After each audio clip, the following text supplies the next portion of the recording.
décharge de Triel-sur-Seine, des manifestants sont venus exprimer leur mécontentement dans les rues de la ville à l'occasion d'une marche citoyenne. En novembre 2011, le préfet des Yvelines avait donné son accord pour la réouverture de cette décharge fermée depuis plus de 20 ans maintenant.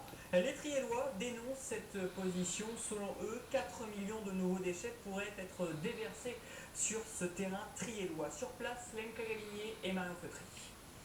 Soucieux et déterminés, les Triellois, les associations écologiques, réunis autour d'une même cause, dire non au projet de remblai à l'entrée de la ville, une cause à laquelle s'associent même les élus locaux. Plus on sera de Triellois à défendre ce projet, d'arrêter la construction, l'apport de remblai, plus on sera nombreux et plus on a des chances de faire capoter cette affaire.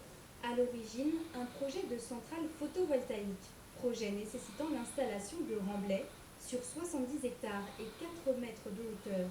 En théorie, le remblai serait constitué de déchets du bâtiment déversés durant les 6 prochaines années. 6 ans, synonyme de cauchemar pour les Triellois. J'estime que nous n'avons pas à faire subir aux citoyens, de quelle que soit leur commune, de tels projets qui va être une vraie nuisance pour l'environnement, pour les enfants. Il y a les odeurs qui sont très dérangeantes.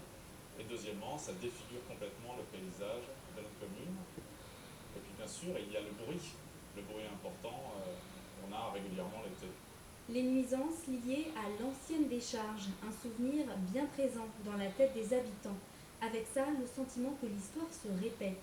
Avec cette marche citoyenne, ils revivent les moments forts de la mobilisation de 1990, celle qui avait permis d'obtenir précisément la fermeture de la décharge.